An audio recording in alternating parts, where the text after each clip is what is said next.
నమస్తే, welcome to 1TV news. కాశీబుగ్గలో జరిగిన తొక్కిసలాట ఘటనపై ఏపీ ముఖ్యమంత్రి చంద్రబాబు నాయుడు తీవ్ర దిగ్భ్రాంతి వ్యక్తం చేశారు. శ్రీకాకుళం జిల్లా కాశీబుగ్గ వెంకటేశ్వర స్వామి ఆలయంలో తొక్కిసలాట కారణంగా ప్రాణాలు కోల్పోయిన భక్తుల ఘటన తనను కలిచివేసిందని సీఎం తెలిపారు. కాశీబుగ్గలో జరిగిన ఈ దురదృష్టకర ఘటన ఎంతో బాధాకరం. భక్తులు ప్రాణాలు కోల్పోవడం రాష్ట్ర ప్రజలందరికీ తీవ్ర విషాదం కలిగించిందని సీఎం అన్నారు.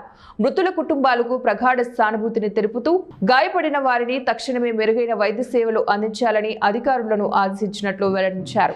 సీఎం చంద్రబాబు ఘటనా స్థలానికి వెళ్లి పరిస్థితిని ప్రత్యక్షంగా పర్యవేక్షించవలసిందిగా స్థానిక అధికారులు, ప్రజాప్రతినిధులు ఆదేశించారు.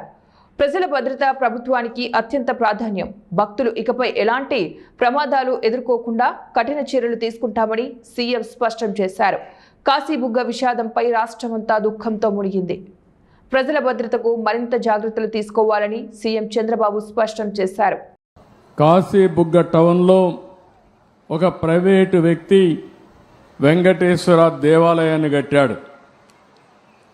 అక్కడి నుంచి కార్తీక మాసం ఈరోజు చాలామంది అక్కడ దర్శనానికి వెళ్ళిపోయారు. కనీసం ఆయన చేసినప్పుడు పోలీసుకు కూడా చెప్పలేదు. చెప్పుంటే పోలీస్ ప్రొటెక్షన్ పెట్టి ఎక్కడికక్కడ కంట్రోల్ చేసేవారం. అది చేయని దానివల్ల 9 మంది తొక్కిడికి గురయ్యి చనిపోయే పరిస్థితికి వచ్చారు. 5 మందికి ఇంజరీస్ కూడా అయినాయి. ఇది చాలా బాధాకరం. నేను ప్రతి ఒక్క ప్రాణాన్ని కాపాడుకోవాలని అనేక ప్రయత్నాలు చేస్తూ ఉంటే కొంతమంది ప్రైవేటు వ్యక్తులు ఇలాంటి కార్యక్రమాలు చేయడం చాలా బాధాకరం. దీన్ని నేను చాలా తీవ్రంగా ఖండిస్తున్నా. రాష్ట్రంలో అందరికి కూడా విజ్ఞప్తి చేస్తున్నా, మన ప్రాణం చాలా ముఖ్యం. ప్రాణాలు కాపాడుకోవాలంటే మనం కూడా ఒక బాధ్యతగా ఉంటే తప్ప ఓసారి వెళ్ళిపోవడం, ఎక్కువ మనుషులందరూ సమీకరణ కావడం, అక్కడ స్టాంపేడ్ జరగడం, ఇలాంటి దుర్ఘటనలు జరిగేదానికి దోహదం చేసే పరిస్థితి వస్తూ ఉంది.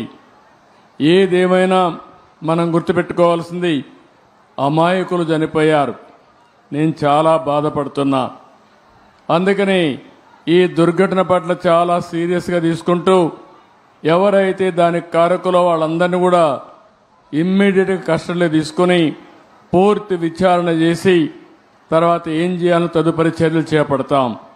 ఇలాంటి సంఘటనలు ఈ రాష్ట్రంలో జరగడానికి వీలు లేదు. అందుకే ఒక పక్క దాన్ని చేస్తూనే అమాయకులు చనిపోయారు. 9 మంది ప్రాణాలు కోల్పోయారు. ఆ 9 మంది ప్రాణాలు కోల్పోయిందని నేను చాలా బాధపడుతున్నా. ఏ ఒక్క వ్యక్తి చనిపోకూడదనేది నా భావన. ప్రాణం విలువైనది.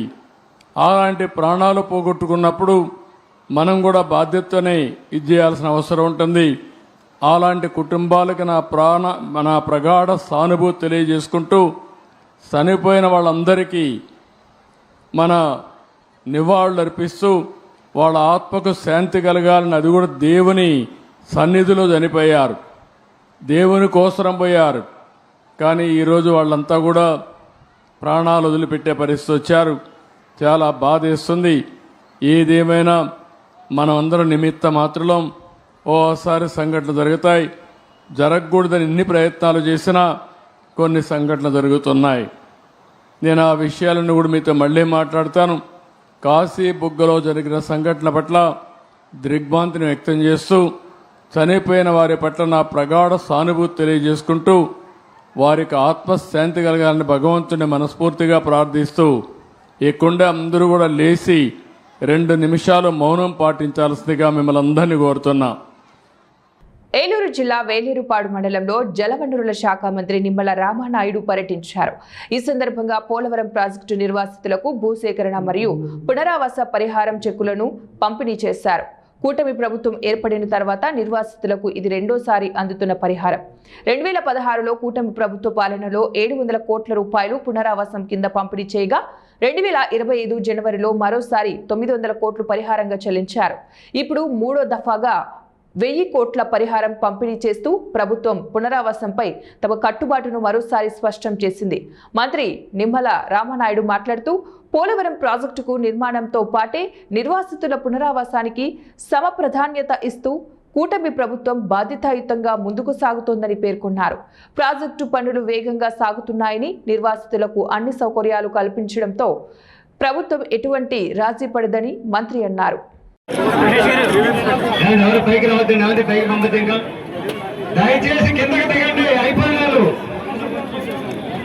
కల్తీ మద్యం కేసు ఆంధ్రప్రదేశ్ రాజకీయాలలో పెను ప్రకంపనలు రేపిన సంగతి తెలిసిందే. మాజీ మంత్రి వైసీపీ నేత జోగి రమేష్ ఆదేశాలతోనే కల్తీ మద్యం, నకిలీ మద్యం తయారు చేశామని ఆ కేసులో అరెస్ట్ అయిన A1 జనార్దన్ రావు వాంగ్మూలం ఇచ్చిన సంగతి తెలిసిందే. ఈ క్రమంలోనే జోగి రమేష్ ను అరెస్టు చేయబోతున్నారంటూ కొద్ది రోజులుగా ప్రచారం జరుగుతోంది. ఈ నేపథ్యంలోనే తాజాగా ఈ రోజు ఉదయం జోగి రమేష్ ను సిట్ అధికారులు అరెస్టు చేశారు. నోటీసులు ఇచ్చి జోగి రమేష్ ను అరెస్టు చేసిన ఎక్సైజ్ పోలీసులు అనంతరం ఆయనను విజయవాడ సిట్ ఆఫీస్ కు తరలించారు. అరెస్టు సందర్భంగా ఇబ్రహీంపట్నంలోని జోగి రమేష్ నివాసం వద్ద హైడ్రామా నడిచింది. ఉదయం 5 గంటలకే రమేష్ ఇంటికి వెళ్లిన సిట్ అధికారులు జోగి రమేష్ తో పాటు ఆయన పిఏ ఆరిపల్లి రామును కూడా అరెస్టు చేశారు. శ్రీకాకుళం జిల్లా కాశీబుగ్గ వెంకటేశ్వర స్వామి దేవాలయానికి అనుకోకుండా పెద్ద ఎత్తున భక్తులు తరలిరావడం వల్ల తోపులాట జరిగిందని విద్యా ఐటీ శాఖల మంత్రి నారా లోకేష్ పేర్కొన్నారు. దుర్ఘటన జరిగిన వెంటనే మంత్రి లోకేష్ హుటాహుటిన కాశీబుగ్గకు బయలుదేరారు. కేంద్ర మంత్రి రామ్మోహన్ నాయుడు, హోంమంత్రి వంగలపూడి అనిత, వ్యవసాయ మంత్రి కింజరపు అచ్చెన్నాయుడు, ఎమ్మెల్యే గౌతు శిరీష, కలెక్టర్, ఎస్పీలతో కలిసి ఆలయంలో తొక్కిసలాట జరిగిన ప్రాంతాన్ని పరిశీలించారు. ఘటన జరిగిన తీరును అధికారులను అడిగి తెలుసుకున్నారు. అనంతరం పలాసలోని కమ్యూనిటీ హెల్త్ సెంటర్ కి వెళ్లి క్షతగాత్రులను పరామర్శించారు. వారికి ధైర్యం చెప్పారు. క్షతగాత్రులకు అందుతున్న వైద్యాన్ని, వారి ఆరోగ్య పరిస్థితిని వైద్యులను అడిగి తెలుసుకున్నారు. శ్రీకాకుళం కాశీబుగ్గ వెంకటేశ్వర స్వామి ఆలయాన్ని గత 4-5 ఏళ్లు నిర్మిస్తూ వచ్చి 4 నెలల క్రితమే ప్రతిష్ఠ చేశారు. ఇక్కడ స్థానికంగా ఉన్న అధికారులు, పోలీసులకు ఇంతమంది భక్తులు తరలివస్తారని తెలియలేదు. గతంలో తాము వచ్చినప్పుడు ఎలాంటి రద్దీ లేకుండా దర్శనం చేసుకుని వెళ్లే వాళ్ళమని రెండోసారి వచ్చిన భక్తులు తెలిపారు. ఈసారి ఎప్పుడూ లేని విధంగా పెద్ద సంఖ్యలో భక్తులు తరలివచ్చారని చెప్పారు. అక్కడ పైకి వెళ్లేటప్పుడు 2 మార్గాలుంటాయి. ఒకటి వెళ్లేందుకు, మరొకటి వచ్చేందుకు. దేవాలయంలో ఉదయం 6 గంటల నుంచి మధ్యాహ్నం 12 గంటల వరకు దర్శనం ఏర్పాటు చేశారు. తర్వాత 3-4 గంటలు విరామం ఇచ్చారు. తర్వాత సాయంత్రం దర్శనం ఏర్పాటు చేశారు. ఉదయం వెళ్లిన భక్తులు ఉదయం 11:30 ప్రాంతంలో ఎంట్రీ మార్గంలో వెళ్లారు. మధ్యాహ్నం 12 గంటలకు ఆలయం మూసివేస్తారు కనుక ఎంట్రీ మార్గం మూసివేయడం జరిగింది. లోపల ఉన్న భక్తులు దర్శించుకొని బయటకు వస్తున్నారు. బయట ఉన్న వాళ్ళు మళ్లీ సాయంత్రం వరకు వేచి ఉండాలనే ఉద్దేశంతో కొంతమంది లోపలికి వెళ్లి దర్శనం చేసుకోవాలని భావించారు. ఒకే మార్గం ఉంది కనుక అక్కడ తోపులాట జరిగింది. పై మెట్లలో ఉన్న వారు ఒక్కొక్కరు కింద వరకు పడుతూ రావడంతో ఈ ప్రమాదం జరిగింది. పై మెట్లలో ఉన్నవారు ఒక్కొక్కరు కింద వరకు పడుతూ రావడంతో ఈ ప్రమాదం జరిగిందని మంత్రి లోకేష్ వెల్లడించారు. ఈ గుడి గత 4-5 సంవత్సరాలుగా కడతా వచ్చి గడిచిన 4 నెలల్లోనే గుడి ప్రతిష్ఠ కూడా చేస్తాం జరిగింది. ఇక్కడ లోకల్గా అధికారులు కానివ్వండి, పోలీస్ సోదరులు కానివ్వండి, ఇంతమంది వస్తారని ఎవరికి తెలియలేదు. రెండోసారి వచ్చిన భక్తులు కూడా చెప్తున్నారు, గతంలో మేము వచ్చినప్పుడు ఉల్లాసంగా వచ్చి ఎంతసేపు కావాలంటే అంతసేపు దేవుడిని దర్శించుకుని మేము వెళ్ళేదానికి అవకాశం ఉంది. కానీ ఈసారి ఎప్పుడు లేని విధంగా ఎక్కువ మంది భక్తులు వచ్చారు. అక్కడ పైకి వెళ్ళేటప్పుడు 2 తలుపులు ఉంటాయి, 2 మార్గాలు ఉంటాయి. ఒకటి ఎంట్రీకి, ఒకటి ఎగ్జిట్కి. గుడి అనేది పొద్దున 6 నుంచి మధ్యాహ్నం 12 వరకు దర్శనం ఏర్పాటు చేశారు. దాని తర్వాత ఒక 3-4 గంటల విరామం తర్వాత మళ్ళీ సాయంత్రం పూట దర్శనాలు ఏర్పాటు చేస్తారు. పొద్దున వెళ్లాల్సిన భక్తులందరూ ఎంట్రీ మార్గం నుంచి వెళ్ళారు. సుమారుగా 11:30 ఎందుకంటే 12కి గుడి ముయ్యాలి కనుక ఎంట్రీ మార్గం అనేది మూసేస్తాం జరిగింది. సో లోపలున్న భక్తులందరూ దర్శించుకొని బయటికి వస్తున్నారు. బయట ఉన్నవారు మళ్ళీ సాయంత్రం వరకు ఉండాలని కొంతమంది లోపలికి వెళ్ళాలనుకున్నప్పుడు ఒకే మార్గం ఉండేగల అక్కడ తోపులాట జరిగింది. దాంట్లో ముందల పైన ఉన్నవారు అంటే మెట్ల పై మెట్లో ఉన్నవారు ఒక్కొక్కరు పడతా వచ్చి కింద వరకు అందరు పడ్డారు. ఇంకో పక్కన మీడియా మిత్రులందరూ కూడా చూస్తుంటారు, బ్యారికేడింగ్ వేశారు. కానీ ఆ బ్యారికేడింగ్ ఏంటంటే ఫౌండేషన్ 2.5 ఇంచెసే చేశారు. జనరల్గా ఎక్కువ మంది భక్తులు వచ్చిన ప్రాంతంలో మినిమం 6 ఇంచులు లోపలికి వేస్తారు. అది అక్కడ చేయలేకపోయారు. అంతేకాకుండా ఒక సైడ్ మేము అందరం చూసాం, ఒక సైడ్లో అయితే అక్కడ బ్యారికేడింగ్ తర్వాత డైరెక్ట్గా సిమెంటే ఉంది, ఒక బియ్యం కూడా ఉంది, డైరెక్ట్గా సిమెంటే ఉంది. సో అటు పక్క పడిన వాళ్ళు చాలా ఇబ్బంది పడ్డారు, కొంతమంది చనిపోతాం కూడా జరిగింది. ఇది మాకు పొద్దున మాకు ఒక అలర్ట్ గ్రూప్ ఉంది మంత్రులకి, మాకు అది దాంట్లో వచ్చిన వెంటనే నేను ఇమ్మీడియట్గా శాసనసభ్యురాలు శ్రీశక్కకి నేను ఫోన్ చేశాను. కర్నూలు జిల్లా ఎమిగనూరులోని ఉప్పర్ కళ్యాణ మండపంలో గోబల్ స్కూల్ విద్యార్థుల ఆధ్వర్యంలో నిర్వహించిన గురువుకు వందనం కార్యక్రమం ఎంతో అలరించింది. ఈ కార్యక్రమంలో భాగంగా ఆయా పాఠశాలల ఉపాధ్యాయులు చేసిన నాటక నృత్య ప్రదర్శనలు అందరినీ అలరించాయి. ముఖ్యంగా మంత్రాలయం వైష్ణవి పాఠశాల ఉపాధ్యాయులు ధనలక్ష్మి ఆధ్వర్యంలో వేసిన భరతనాట్య ప్రదర్శన వీక్షకులను కట్టిపడేసింది. గురువును భక్తితో గౌరవించడం ప్రతి ఒక్కరి బాధ్యత అని చాటి చెప్పేలాగా నృత్య ప్రదర్శన ఉందని పలువురు అభినందించారు. భరతనాట్యంలోనూ సామాజిక కోణాన్ని చూపుతూ ప్రతి ఒక్కరిని మేలుకొలిపేలాగా నాట్యం ప్రదర్శన చేయడం అభినందనీయమని తోటి ఉపాధ్యాయులు కొనియాడారు. అనంతరం స్కూల్ యాజమాన్యం ఆయా పాఠశాలల ఉపాధ్యాయులకు జ్ఞాపికలు అందజేసి సత్కరించారు. భద్రాద్రి కొత్తగూడెం అప్పారావుపేట పామాయిల్ ఫ్యాక్టరీలో OER 20% రావడంతో ఆయిల్పేట chairman Janga Raghava Reddy oil farm రైతులతో కలిసి ఆయిల్ ఫెడ్ అధికారులను ఫ్యాక్టరీ సిబ్బందిని అభినందించి సన్మానించారు. 19,400 ఉన్నటువంటి పామాయిల్ ధర రికవరీ శాతం పెరగడంతో మరో 600 వరకు ధర పెరుగుతుందని రైతులు ఆనందం వ్యక్తం చేస్తున్నారు. సన్మాన కార్యక్రమంలో పాల్గొన్న ఆయిల్ ఫెడ్ చైర్మన్ మాట్లాడుతూ గత ప్రభుత్వ హయాంలో ఆయిల్ ఫెడ్ నర్సరీలలో నాసి రకం మొక్కలు వచ్చిన మాట వాస్తవమేనని, మళ్లీ అలాంటి ఘటనలు పునరావృతం కాకుండా అన్ని చర్యలు తీసుకుంటున్నామన్నారు. 10 లక్షల పామాయిల్ మొక్కలను తయారు చేయడానికి అత్యాధునిక శాస్త్రీయ పద్ధతులను అవలంబించి మొక్కలు తయారు చేస్తున్నామన్నారు. సిద్దిపేట ఫ్యాక్టరీ అందుబాటులోకి వచ్చిందని, పామాయిల్ క్రషింగ్ జరుగుతుందన్నారు. అశ్వరావుపేటలో మరో పామాయిల్ ఫ్యాక్టరీ నిర్మాణానికి ఏర్పాట్లు చేస్తున్నామన్నారు. తెలంగాణ పామాయిల్ హబ్ గా మారటానికి మంత్రి తుమ్మల కృషి ఎనలేదని గుర్తు చేశారు. 14 నెలల కాలంలో నాకు ఒక 15-20 అప్లికేషన్లు కూడా ఇవ్వడం జరిగింది. లేటెస్ట్గా వారు మీరు క్రషింగ్ చేస్తే సరిపోతుంది, మొక్కలు సరిపోతే సరిపోతుందా, ఇక రైతులకు రకరకాల సమస్యలు ఉన్నాయి, సమస్యల పరిష్కారం తేవలాడాలి, రకరకాల కంపెనీలు వాళ్ళు ఫర్టిలైజర్ పంపిస్తున్నారు, ఏ ఫర్టిలైజర్ వాడాలి, కొత్తగా లేటెస్ట్ టెక్నాలజీ అని ఎప్పుడు మంత్రివర్యులు చెప్తా ఉన్నారు, మీరు ఏ టెక్నాలజీ యూజ్ చేస్తా ఉన్నారు అని చెప్పి గౌరవ రైతు నాయకుడు కూడా కొన్ని లెటర్లు రాయడం జరిగింది. లేటెస్ట్గా ఒక లెటర్ ఇచ్చాడు. ఫర్టిలైజర్ ప్రైవేట్ కంపెనీ వాళ్ళు రైతులకు సప్లై చేస్తా ఉన్నారు, ఆ డీలర్షిప్ మనకు ఎవరు, మీరే ఎందుకు తీసుకోకూడదు, మీ కంపెనీ మీ ఆయిల్ ఫెడ్ ఎందుకు తీసుకోకూడదు, మీ ఆయిల్ ఫెడ్ కూడా లబ్ధి పొందుతారు కదా, మీ ఆయిల్ ఫెడ్కు లాభం వస్తుంది కదా, ఇప్పుడు డీలర్షిప్ మనం తీసుకోవడం వలన రైతుకు ఎక్కువ కమిషన్లు పోతా ఉన్నాయి, ప్రైవేట్ కంపెనీ వాళ్ళు డీలర్స్ ఎక్కువ కమిషన్ తీసుకుంటున్నారు, మీరు కనుక తీసుకుంటే మీకు లాభము. రంగారెడ్డి జిల్లా షాద్నగర్ సాంఘిక సంక్షేమ గురుకుల పాఠశాల విద్యార్థులు రోడ్డెక్కారు. కులం పేరుతో దూషిస్తూ విద్యార్థులను వేధిస్తున్న ప్రిన్సిపాల్ను వెంటనే సస్పెండ్ చేయాలంటూ గురుకుల విద్యార్థినులు వందలాదిగా గురుకులం నుంచి పాదయాత్రగా వచ్చి షాద్నగర్ జాతీయ రహదారిపై బైఠాయించి నిరసనకు దిగారు. ప్రిన్సిపాల్ అక్రమాలను ముందుగా ఆపాలని, ఆ తర్వాత విద్యను అందించాలని ప్రిన్సిపాల్కు వ్యతిరేకంగా విద్యార్థులు ప్లకార్డులను ప్రదర్శించారు.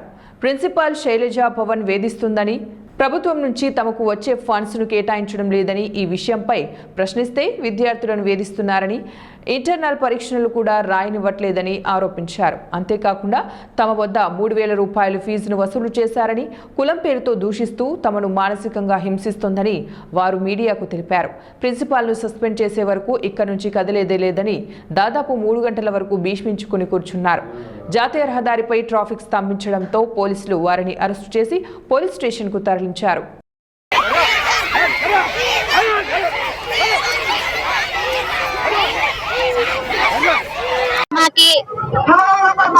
ఫ్రెండ్స్ బలవంతంగా చేసిన పెళ్లిళ్ళకి వాళ్ళు పెళ్లిళ్ళు చేసుకున్నారని వాళ్ళ దగ్గర కరప్షన్ తీసుకుంటున్నారు. మాకొచ్చే మెస్ వస్తువులన్నీ అలా తీసుకుంటున్నారు. మాకొచ్చే కాలేజ్ కి ఏమేమి డబ్బులు వస్తున్నాయో అవన్నీ తీసుకుంటున్నారు. మాకేం రాణిస్తలేదు. కాలేజ్ ఫీ, ఎగ్జామ్ ఫీ, మాకు జస్టిస్ జరుగుతుందంటేనే మేము చెప్తాం సార్. మేము Telangana social welfare degree college లో చదువుతున్నాము.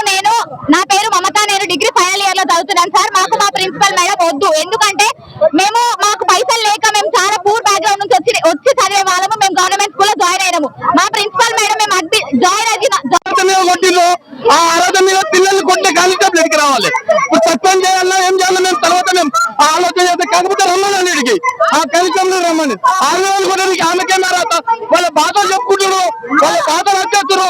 వాళ్ళ ఫుడ్ కరెక్ట్ లేదు, తిండి కరెక్ట్ లేదు, ఉన్నది కమల లేదు. బాధితులు ఈ పాపలు వాళ్ళకి ఎంత డబ్ల్యూఆర్డీసీ నాగర్ కర్నూలు. మేము మా ప్రిన్సిపల్ డాక్టర్ పి శైలజ మా కోసం ఏం చేయలేదు సార్. మా కాలేజ్ నుంచి మా కాలేజ్ కి వచ్చే డబ్బులు, మాకొచ్చే వస్తువులు, మాకొచ్చే ప్రతి ఫండ్, మాకొచ్చే ప్రతి డబ్బులు, ప్రతి కంప్లైంట్ ఇస్తే ఒక్క చనిపోయింది మా సీనియర్.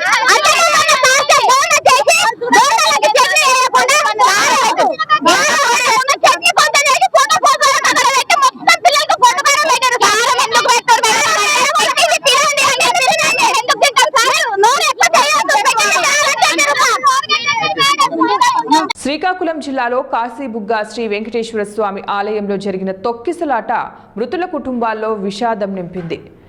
ఏకాదశిని పురస్కరించుకుని భక్తులు భారీ సంఖ్యలో ఆలయానికి తరలి రావడంతో తొక్కిసలాట జరిగింది. ఈ తొక్కిసలాటలో 9 మంది మహిళా భక్తులు, 11 ఏళ్ల బాలుడు మృతి చెందిన సంగతి తెలిసిందే.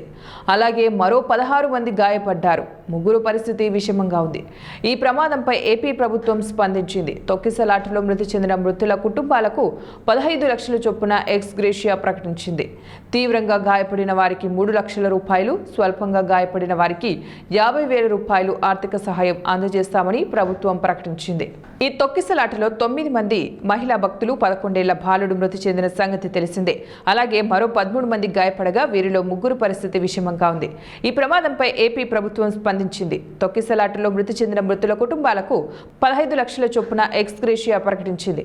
తీవ్రంగా గాయపడిన వారికి 3 లక్షలు, స్వల్పంగా గాయపడిన వారికి 50,000 రూపాయలు ఆర్థిక సహాయం అందజేస్తామని ప్రభుత్వం ప్రకటించింది. కార్తీక మాసం నేపథ్యంలో కాశీబుగ్గ వెంకటేశ్వర స్వామి ఆలయానికి భక్తులు ప్రతిరోజు ఎక్కువ మొత్తాదులో వస్తున్నారు. కార్తీక మాసం అందులోనూ నేడు ఏకాదశి కావడంతో భక్తులు మరింత భారీ సంఖ్యలో తరలివచ్చారు. అయితే భక్తుల రద్దీ కారణంగా ఆలయంలో ఉన్న రైలింగ్ ఊడిపోవడంతో భక్తులు కింద పడిపోయారు. దీంతో తొక్కిసలాట చోటు చేసుకుంది. ఉత్తరాంధ్ర చిన్న తిరుపతిలా కాశీబుగ్గ వెంకటేశ్వర స్వామి ఆలయం ప్రసిద్ధి చెందింది. చిన్న తిరుపతిగా పేరు రావడంతో భక్తులు భారీ సంఖ్యలో తరలి వస్తున్న సంగతి తెలిసిందే. అయితే కాశీబుగ్గ వెంకటేశ్వర స్వామి ఆలయం గర్భగుడి మొదటి అంతస్తులో ఉంది. భక్తులు దాదాపు 20 మెట్లు ఎక్కి దర్శనానికి వెళ్తుంటారు. శనివారం భక్తులు రద్దీ పెరగడంతో మెట్లపై ఉన్న రైలింగ్ ఒక్కసారిగా ఊడిపోయింది. రైలింగ్ పడుతుందేమోనన్న భయంతో భక్తులు పరుగులు తీయడంతో తొక్కిసలాట జరిగిందని పోలీసులు ప్రాథమిక విచారణలో తేలింది. ఈ ఘటనలో 9 మంది మహిళలు, 1 బాలుడు మృతి చెందారు. మరో 16 మంది తీవ్ర గాయాలతో హాస్పిటల్ చికిత్స పొందుతున్నారు. మరోవైపు కాశీబుగ్గ శ్రీ వెంకటేశ్వర స్వామి ఆలయంలో చోటు చేసుకున్న తొక్కిసలాట ఘటనపై ముఖ్యమంత్రి చంద్రబాబు నాయుడు తీవ్ర విచారం వ్యక్తం చేశారు. ఈ ఘటనలో భక్తులు మృతి చెందడం చాలా విషాదకరమని అన్నారు. మృతుల కుటుంబాలకు ప్రగాఢ సానుభూతిని తెలియజేశారు. క్షతగాత్రులకు మెరుగైన వైద్యం అందించాలని సీఎం చంద్రబాబు నాయుడు స్థానిక అధికారులకు ఆదేశించారు. ఘటనా స్థలానికి వెళ్లి సహాయక చర్యలు చేపట్టాలని, క్షతగాత్రులకు మెరుగైన వైద్యం అందేలాగా పర్యవేక్షించాలని ప్రజాప్రతినిధులు, అధికార యంత్రాంగానికి సీఎం చంద్రబాబు నాయుడు ఆదేశాలు జారీ చేశారు. మరోవైపు ఈ ప్రమాదంపై దేవాదాయ శాఖ మంత్రి ఆనం నారాయణ రెడ్డి, జిల్లా మంత్రి అచ్చెన్నాయుడు అధికారులను సంప్రదించి గాయపడిన వారికి మెరుగైన వైద్యం అందేలాగా చూడాలన్నారు.